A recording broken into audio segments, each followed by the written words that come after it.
Good afternoon, ladies and gentlemen. Welcome to the MCM game stage. Look at this is a great turnout. Right, we've got a fantastic session up now. We've got the guys from Wildstar here, so if we can just welcome Chad and Mark to the stage, that'd be great. Come on. It's over to you guys. Hey. Hey everybody, thanks for joining us here at MCM Expo. I'm Mark Hulmes, I'm the English Community Manager, and with me, I have a very prestigious guest. Those of you who are fans of Wildstar will know his balded face. This is Chad Moore, or Pappy as we know him. He's the creative director for Wildstar as well. Hey everybody. Hey! So we've got like a pretty kind of in-depth panel actually. We're going to be covering a ton of stuff today, kind of giving you an overview. Some of this stuff's only been shown at PAX East in the US. Some of it may be videos you've already seen, but we wanted to kind of give like a broad image. Chad, why don't you just give us like a rough overview about what Wildstar is, and I'll jump on the PC and get everything set up. Okay, can you guys all hear me? We need to turn up Chad there. Hello? Hello? Technical difficulties. If not, I'll have to mime for Chad. Hello? Hello? Hello? 1, 2.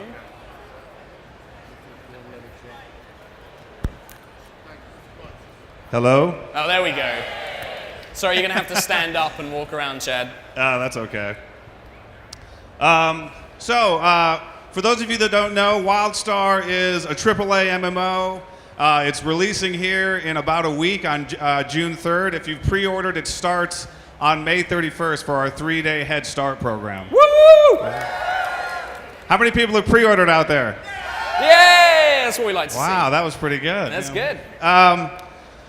So just a quick overview, right? Wildstar has a number of unique features. It has some action combat that makes it different. It has a very unique art style. Lots of awesome lore, which of course I'm responsible for, me and my team actually. So very cool story, and it's just a different take, we think, on the MMO genre that seems to be getting some good response from you guys out there. And so we're excited to show you guys some new stuff today, and so let's jump into it. Yeah, so we're just going to show you, this is a video some of you may have seen, it's called What is Wildstar? It's just going to give you a really good overview of the game, so let's just jump in. Might need some sound on here. Yep.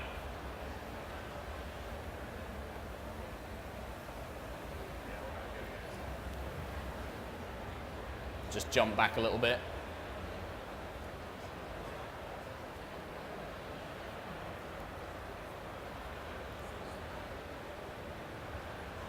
See if we can get anything going. There we go. Nope. I don't even know what that music was. That's definitely not in our game. Very soothing. Yeah, it's kind of what we need for a day like today. Let's leave this going. Oh, is it something our end? What do you mean, sorry? Let me just find out.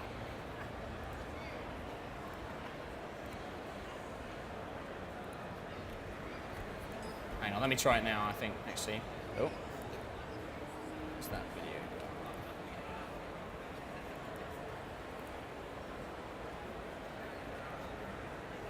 Still not getting anything. Oh, there we go. It's coming out on the laptop. Legend tells of the mysterious planet Nexus. Now we've lost the feed. Sorry. It's Okay, so how many of you guys have been playing in the beta? Wow, okay. Exiles. Dominion. Like in the Wow. Okay, let's talk about races. How many Makari out there? Oh, not many Makari. Cassian. Try that. Let's try Not as many as I would have thought. How about Chua? Too many Chua. Who else is left over in the Empire? How many of those? Okay. All right, let's go to the other side. Granok. Wow, no Granok. Orin, how about our bunny people? My God. There's more Orin here than anybody else. All right. What mysteries and wonders Are will we be good? found there? Okay. We're going to start the video again here, guys. All right? Hang on. We just need to get it up on the screen and then we're good to go. That's some good improvisation there, Pappy. I'm pretty impressed, thanks. Hey, man. Getting the crowd going. You're the only Granok in the room, though. Yeah, so. I was about to say, I'm feeling a little outnumbered up here on the stage. See, what you guys don't know is they just modeled the Granok on Pappy. They just got him in a studio and did some mocap. Right, here we go. I think we're good. Okay. Hey. Legend tells of the mysterious planet Nexus, once inhabited by the hyper-advanced Eldon, who disappeared from the galaxy long ago. Where is this lost world? What mysteries and wonders will be found there? And does it conceal ancient technologies and forbidden magic of awesome, unimaginable power? Guess what? You're gonna find out, Cupcake. Nexus has just been discovered, and things are about to get real. Welcome to Wildstar. When someone finds the most legendary planet in the universe, you can be damn sure that everyone is saddling up their starship and blazing a trail to get there. On one side, you've got the Exiles, a motley crew of refugees, outlaws, and mercenaries. On the other, the Dominion, a powerful interstellar empire that prides itself on kicking ass. Throw in a bunch of the weirdest, wildest, and most ruthless races this side of the event horizon, and you've got an explosive cocktail just looking for someone to party with. You ready for a fight? Oh yeah. Face off against dangerous alien organisms, killer robots, and savage natives, using skill, movement, and some old-fashioned backbone to smash your enemies to smithereens.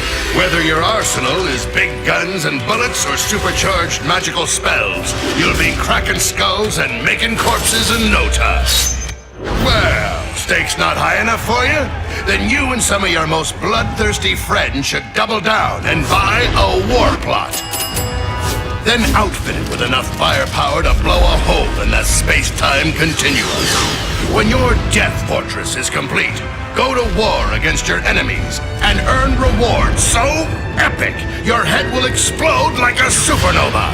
Boom! Taming a hostile alien world ain't gonna be easy, so choose a path and start taking care of business. As a soldier, scientist, settler, or explorer, you'll be facing Nexus head-on with custom content and rewards that make it your kind of adventure. So whether it's starting a war, building a town, climbing a mountain, or studying bug-eyed, brain-eating extraterrestrial critters, you're whipping this planet into shape with your own personal style. You didn't come halfway across the galaxy for a weekend visit, no. So grab a plot, build a house, and kick back on your little piece of the galactic dream. Customize your house with a mind-numbing array of choices, transforming it into a unique reflection of your own enigmatic, schizophrenic, or sociopathic tastes. Snazzy! And just when you think it's all over and maybe it's time to take a breather, guess again.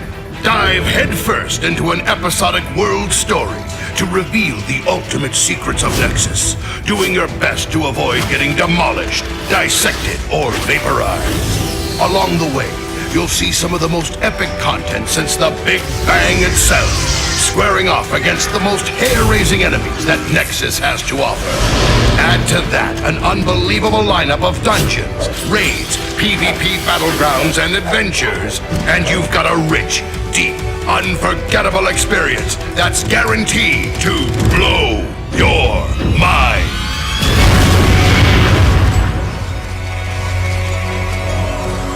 Wildstar. Adventure is about to get an ass-kicking.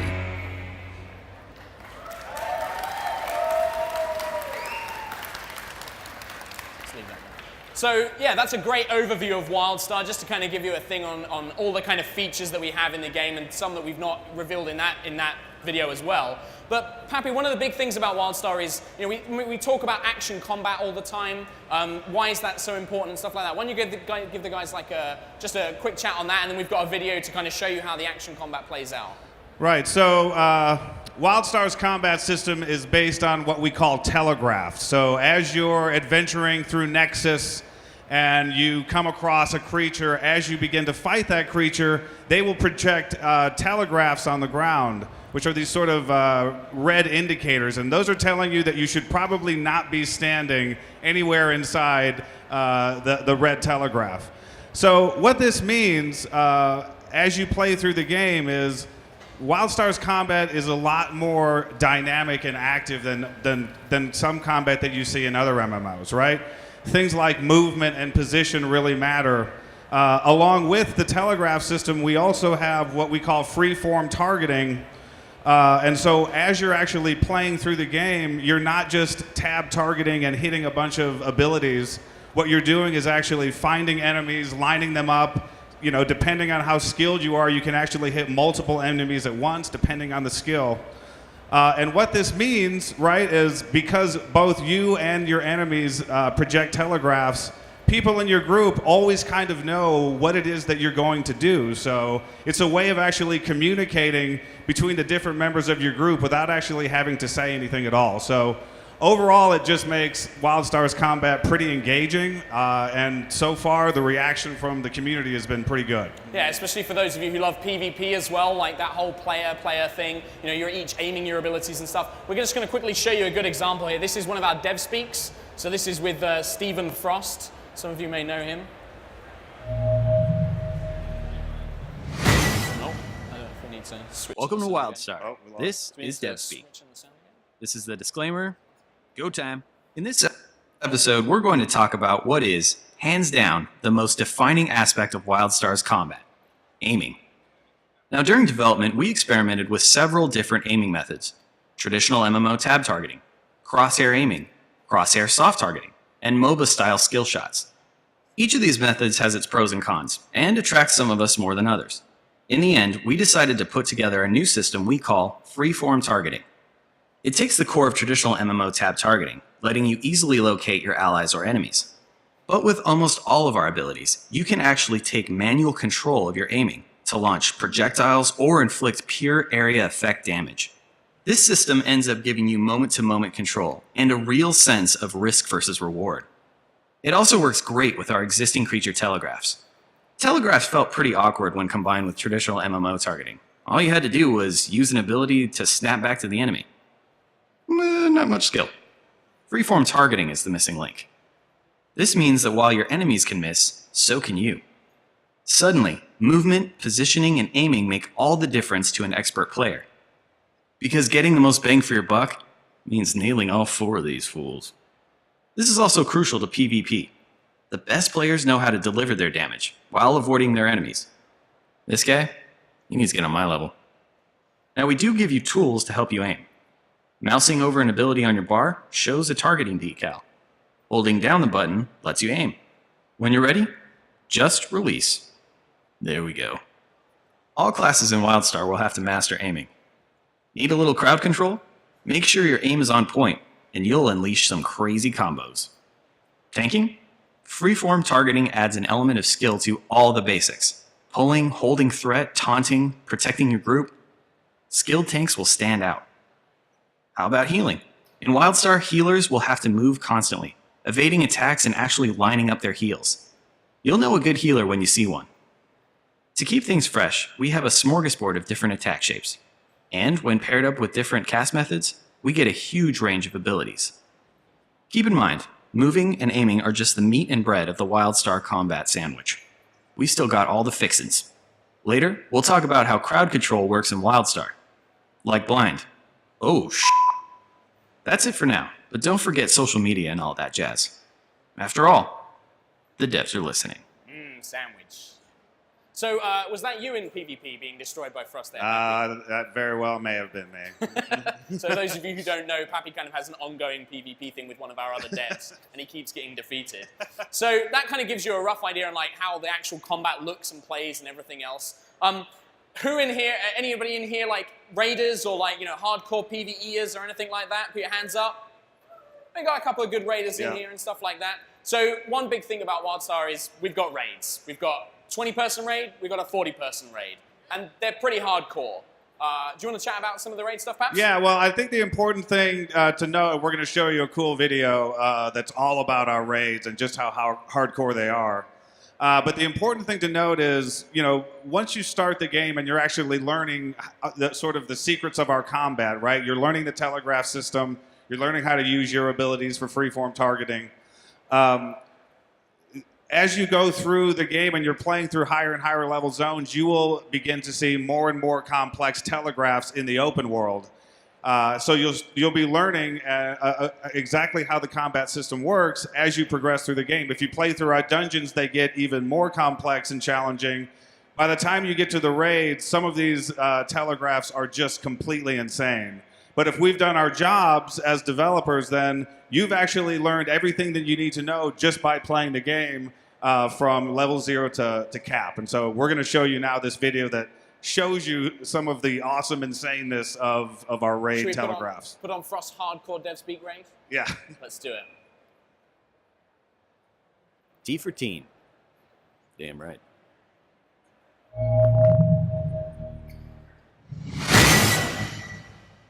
Welcome to Wildstar. This is DevSpeak. This disclaimer is hardcore. This video covers a subject we've talked about for a while, and we haven't really shown anything. Well, that's about to end, because it's time to unleash raids. Oh, I'm sorry.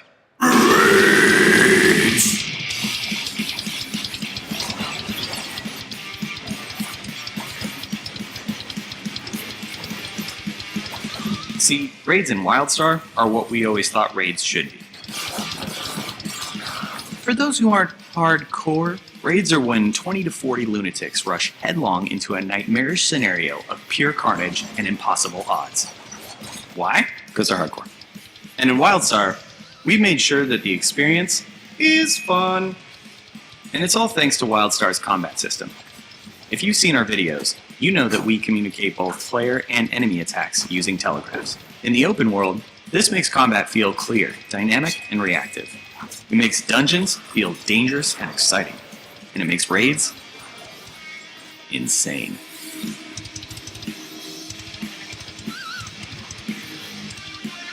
But telegraphs are only a part of what make our raids challenging.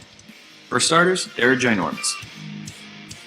Try 6 bosses, 10 mini-bosses, and 5 events. Or say 7 bosses, 16 mini-bosses, and 2 rooms that are also bosses. And when it comes to mini-bosses, we don't mess around. These fights are complex. So, what's a boss like then? Check it.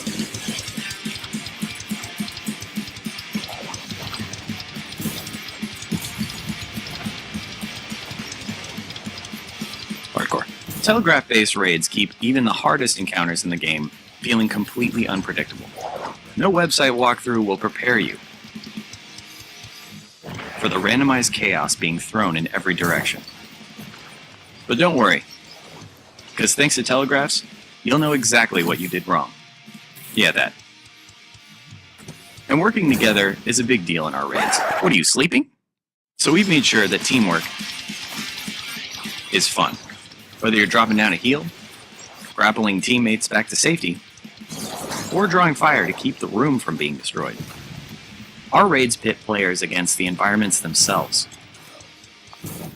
Rooms get corrupted, light on fire, that explode. And with such a clear way to communicate danger, we can achieve a level of complexity that you wouldn't believe. Hardcore. Now, what do you get for surviving these mind-bending gauntlets of fear and adrenaline? Showers of loot. Whee! And we make sure that every big accomplishment, whether it's mini-bosses, events, or challenges, comes with loot. And it looks good. Hardcore. So you think you're that special breed of crazy. Hardcore. The kind who drinks adrenaline for breakfast. Hardcore. You might want to check out our raids. We dare you.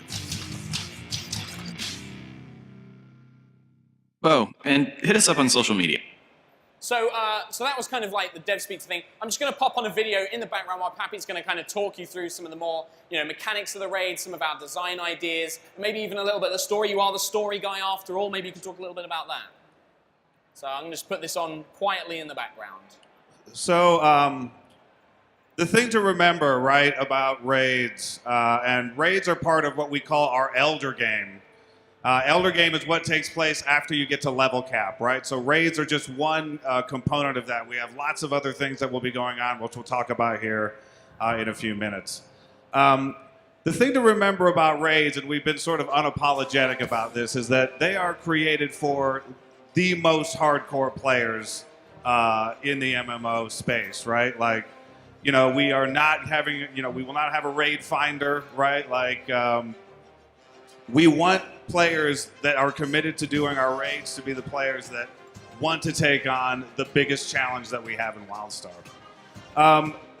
We are going to have, right from the launch of the game, leaderboards, right? So for people who are in hardcore raids, we're going to have world firsts. We're going to have things like who got through what boss the fastest. We're going to be posting all those things right from the beginning. We're doing that because we understand that, people that play this kind of content, that sort of competition is something that's inherent to their overall experience. And so we're going to have that be part of our game right from the beginning. But we also don't want, one or two guilds to just dominate because they happen to be just, let's say, the best at a certain raid or a certain combination of bosses. So what we're actually going to do is every week when the raid resets, there will be a completely new and different combination of rooms and bosses for our raid. So I think a good example is here. This is Genetic Archives. This is our 20-person raid. So I think it's week to week, different doors will open, which will open up different challenge rooms, and you don't know which combo you're going to get. Yeah. And even some of the bosses will have different combinations themselves as well. You might fight, out of 9 bosses, 2 certain particular ones one week, and then 2 completely different ones the next week.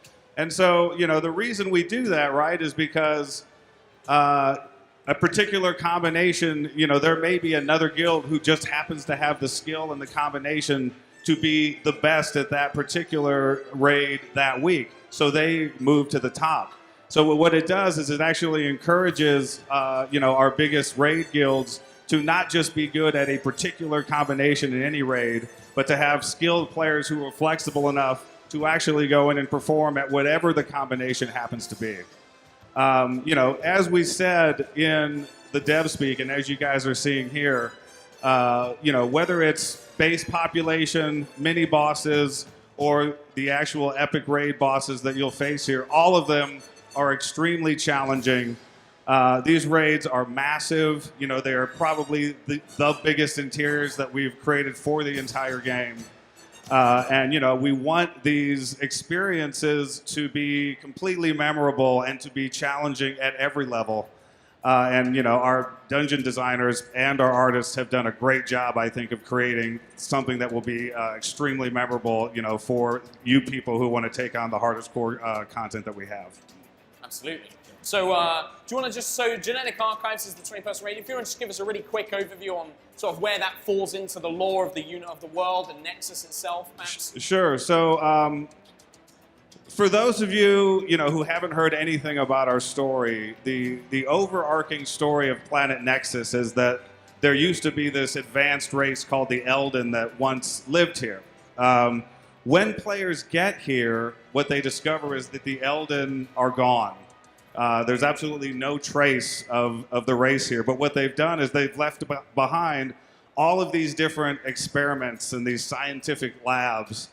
And as you're adventuring through the game, you are sort of getting clues. You're picking up these like little data cubes that are these voiced research notes that are left behind by the Elden. And as you play through the game, you begin to get a bigger picture of what it is that they were doing on this planet. And it was something very specific. You'll also learn that it didn't actually turn out very well for them. What you will have to do as a player, whether you're, a player who's experiencing some of our soloable story instances, or you're a player who is getting into our hardcore raids, you're going to be uncovering the actual reason why they disappeared, and then actually having to deal with the particular issue. So So I think like what we'll probably do actually, perhaps, just because I want to make sure we get some time for some questions. So what I'm going to do is I just want to show you guys one quick video. This is captured from a live stream of a guy who was just playing through Genetic Archives, our 20-person raid, with his guild. This wasn't like paid for or anything like that. This is a genuine guy. We have had to remove the swearing with animal sounds. So we're just going to pop this on. It's a really quick video. If we can get the sound on this one as well. Like every time. I didn't have to there, but Palmatory, jump off, please. Small bomb, get out of. So this particular boss, you have this whole room full of these grids, and the boss is kind of one of its mechanics is he makes the platforms fall down, and he has a particularly large one with a big bomb. Thank you. And so they've gotten down to only a few platforms left. Just don't be on the boss right now. Don't stand right on top of him. So here, this player's got like the large bomb. Oh my god. Go take the mechanics there. Show. And you can see most of the Oh raid. my god! Kill him! Fire pillars, fire platforms. So you can see most of the raid is. This is so up! Oh my god, are we gonna get down to one? Burn it. I'm not gonna jump. Oh, I'm jumping. Side back jump. Yep. I was just saying whether it was worth it. Oh my god. Kill it. Oh, kill it! Oh my Okay. God. No. Side back, get back up and kill it, please. So there's one guy left. The boss is on about. Solo it, Side back. Yes! Yes! That's amazing! It's a highlight. Oh, incredible. Alright, I'm not resing any of you guys. So we just wanted to showcase that because that's kind of what Raids is all about. That's the effect that we want these things to have. Like, it's hardcore content, but when you beat that boss and you work out like that mechanic, that's how you feel. And that's really what we wanted to get across. Yeah. Should we jump into some live gameplay stuff? I'm a bit worried about this. I've never done live gameplay stuff on stage. I might be awful, but I think we'll jump straight in. Yeah, let's do it. So you keep talking. I've got to do my abilities. one of the so obviously, you know, in the Elder game, raids are a big part of that. Our 10-mans, our 20-mans. But another really big part of our Elder game, and something that's near and dear to my heart because my team has sort of been responsible for designing these, is what we call the world story. So before you get to level cap, you will begin to experience what are called the Resero instances. And these are soloable instances that are designed specifically to tell the story of what took place here on Nexus, what happened to the Elden, which then leads into what we call the world story instances that take place after cap. And those are going to be specifically designed to tell the story about how you, as the player, are going to resolve the problem that you discover when you get to the end of progression. And so we're going to show you here one of the Resero instances. We showed one of them at PAX East. This is actually a different one, so you guys are actually the first people on the entire planet to ever actually see what we call Resero Instance 1. And so just to give you a little background, when you start the game and you're playing through just regular zone progression, you will begin to see the appearance of this mysterious apparition, this sort of glowing, ghostly girl who sort of shows up in various places. You know, you may run up to her. Most of the time, she will disappear.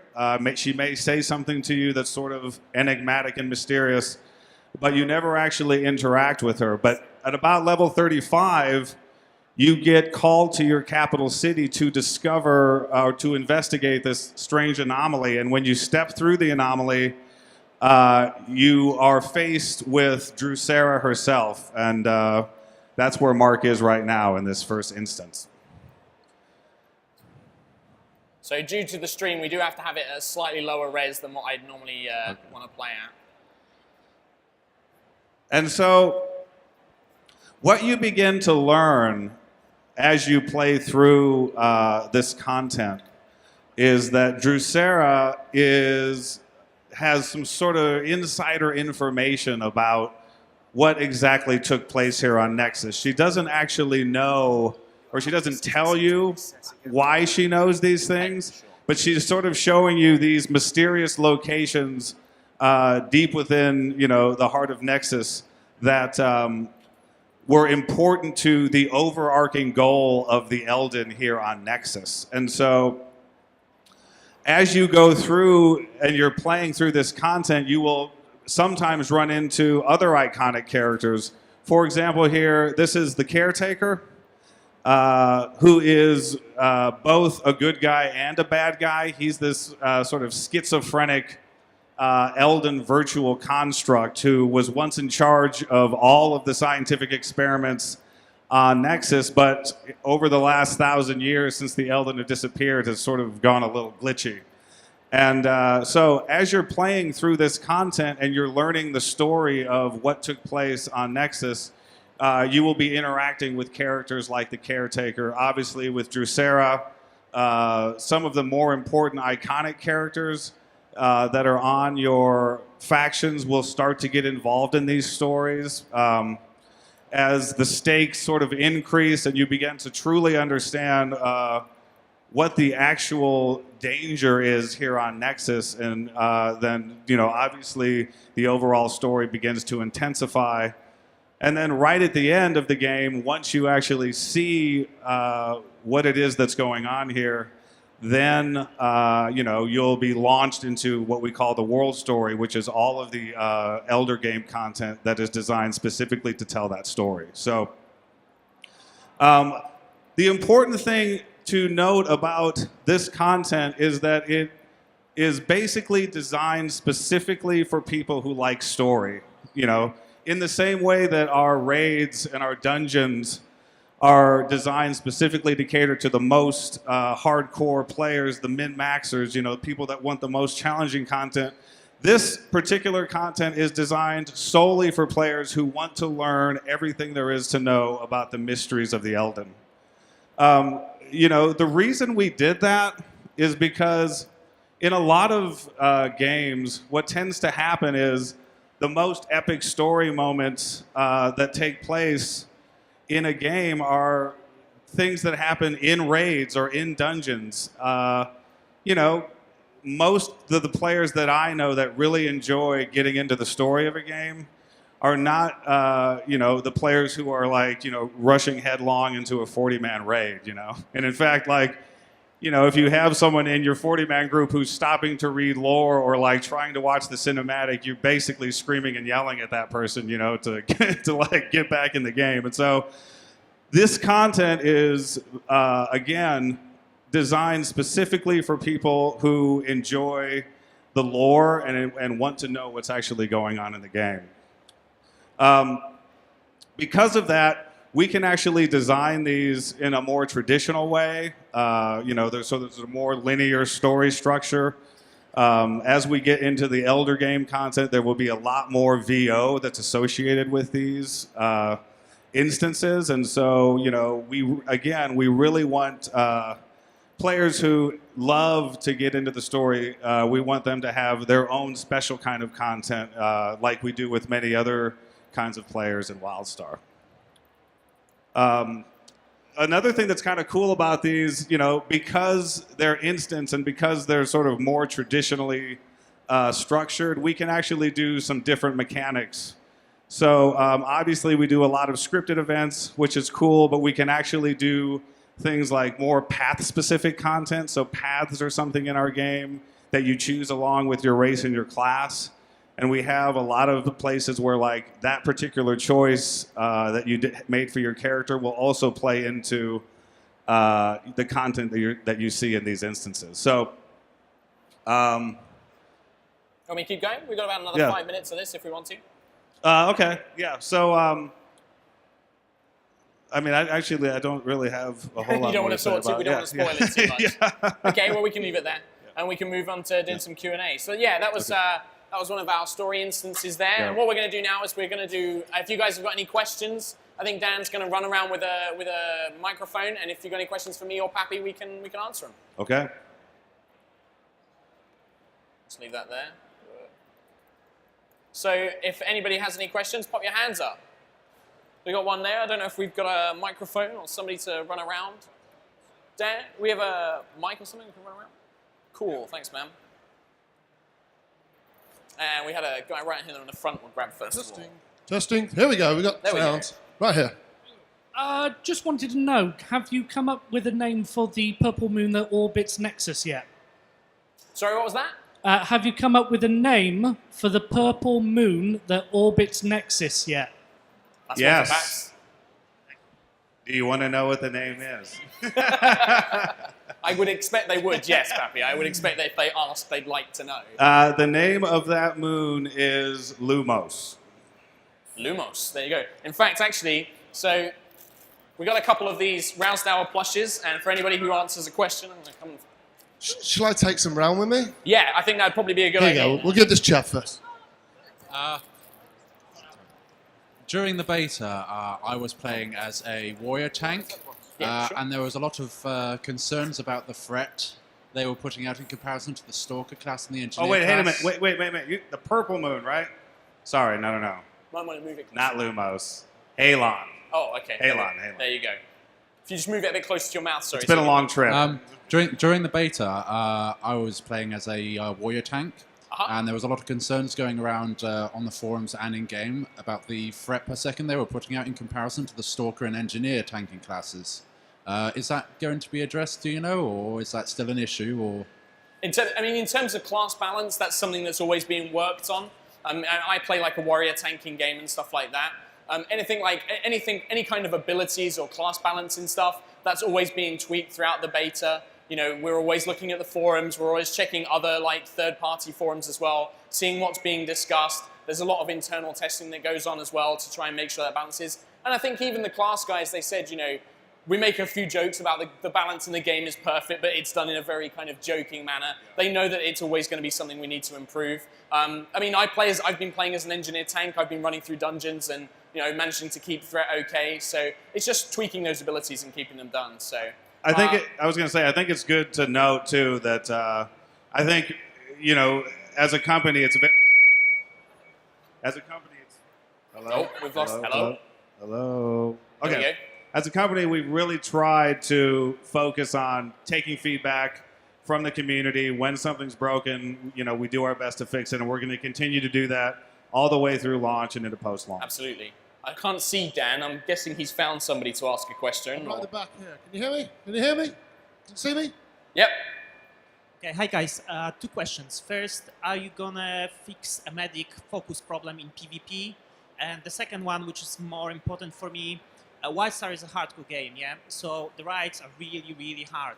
So Can we get that mic turned up a little bit? And if you can try holding it closer to your mouth, sorry. Okay, sorry. That's okay. About the raids,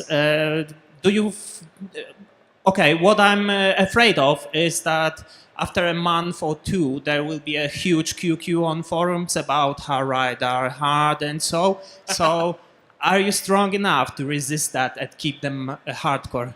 I think that the absolute answer to that is we're not going to be nerfing it because it's too hard.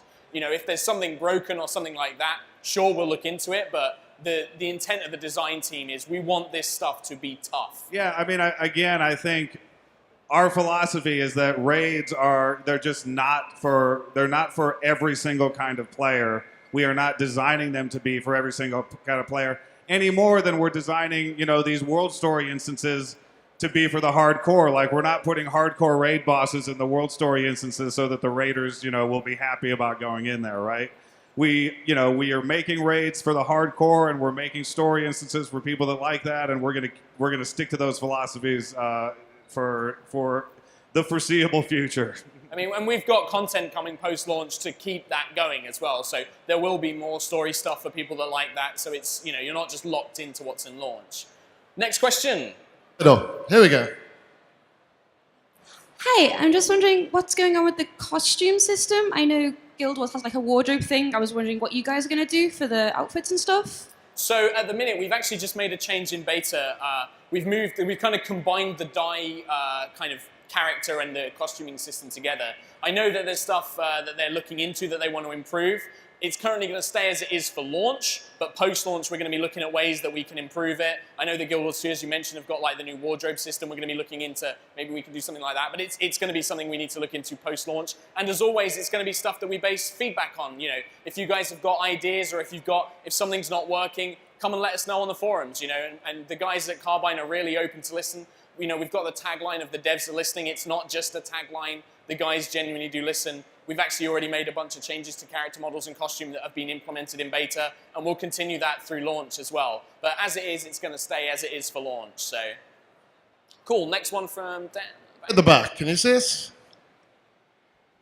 Are there going to be different difficulties of the same dungeon, say a hard mode? Just move it close to your mouth, sorry. Yeah, are there going to be different difficulties for the same dungeon, so a hard mode and a normal mode? So the way it is at the minute, actually I've been talking about it, so I'll let Chad, he's over from the US, I should let him talk. Yeah, that's okay. So the answer to your question is yes. All the dungeons will have normal mode, and they will also have veteran mode. So you can run both of those. There's achievements of both associated with both of them. So we definitely want players who have defeated one level to go up and try the next level. And the way it kind of works is you get the dungeon at your normal leveling level, so you know the first two are at 20, blah, blah, blah, blah, blah, and then you unlock the veteran mode at level 50, and those veteran modes will help you gear up for the raids, and people that want to do progression and gear progression stuff will go through the dungeons and veteran adventures, veteran dungeons, raids, etc., etc., etc. So, next one. Hello, there we go. Hi, I was wondering if you've sorted out the you know that you got a free-to-play system in, and that it's based on cred.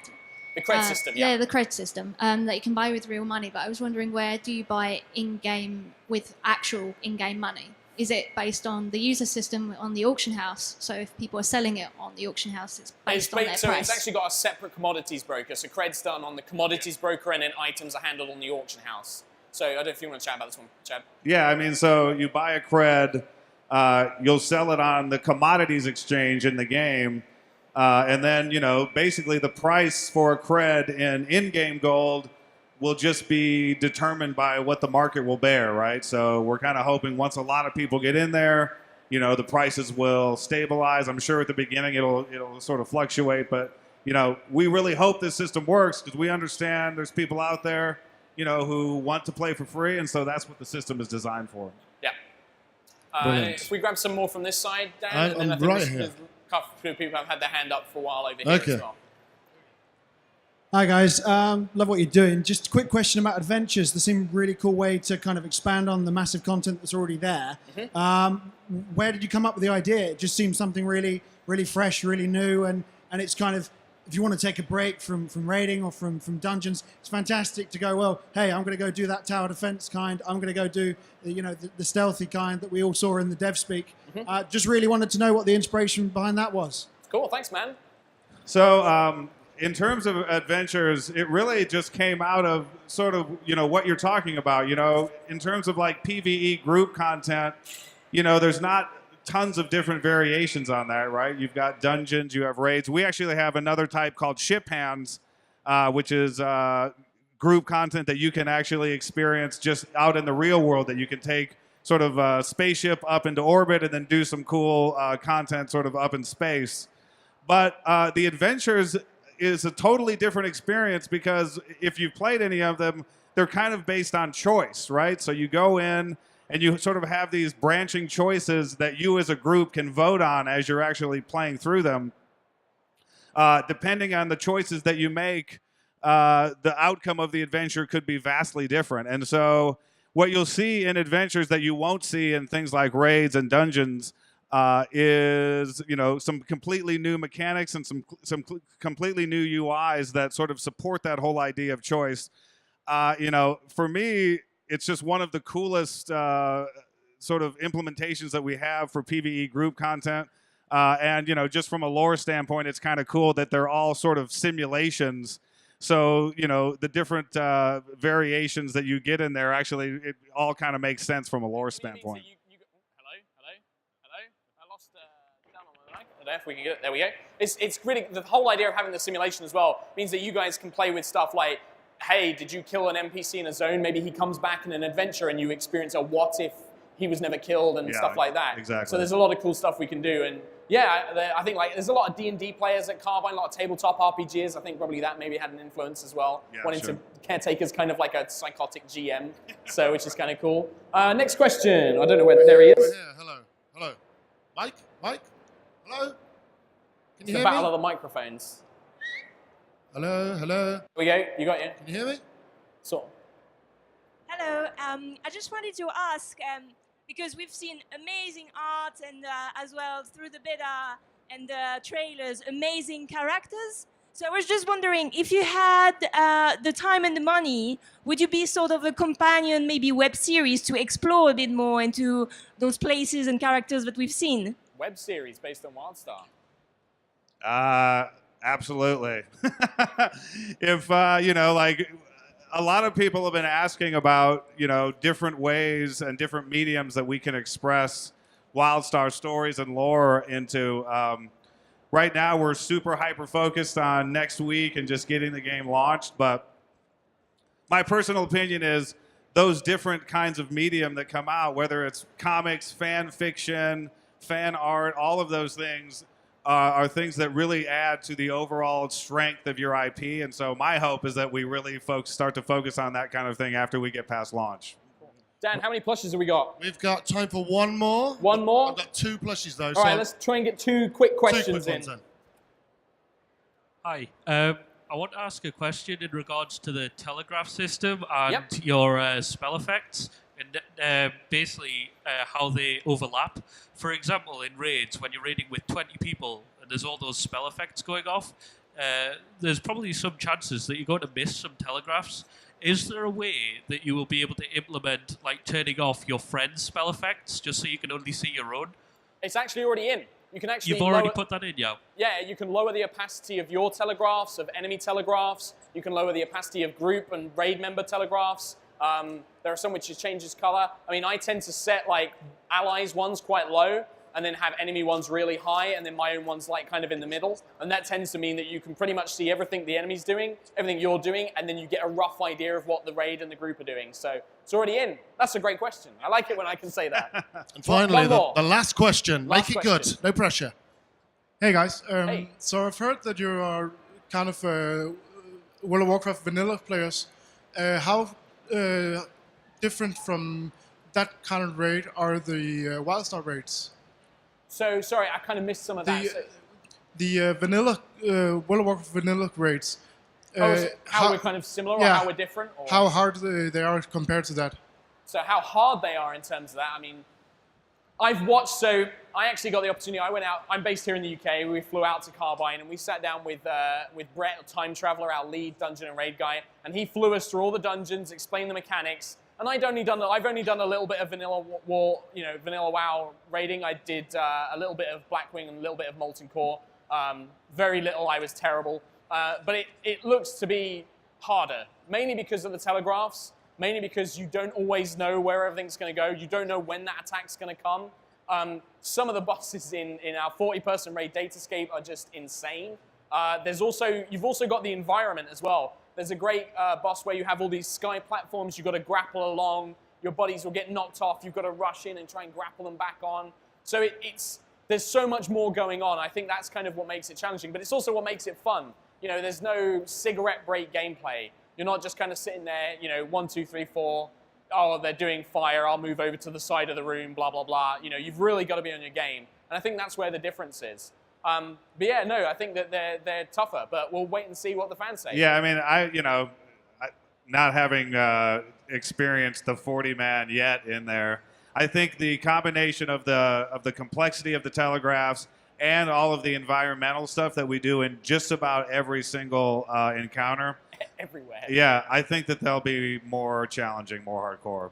But we'll let you guys be the judges. Be the judge of that. So, guys, thank you so much. That's all of the time we've got for. But we are doing a community evening at Corny and Barrow in Canary Wharf. It's only about 5 minutes or so on the DLR. Do come and join us from 7 p.m. We're going to have some more plushes and T-shirts. We've got some free drinks. Me and Pappy will be there. So come by and please say hi. And thanks so much for coming to MCM. Can I get a huge round of applause for the gents? Thank you. Thank you very much, gentlemen. Absolute pleasure. Thank you, guys. Do stick with us. We've got an amazing lineup today. We've got the TT Games All-Star panel next. Brian Fargo's here later. We've got some Oculus Rift. We've got a bit of everything. We've got Lords of the Fallen, which is looking fantastic. So please do come back. Thank you.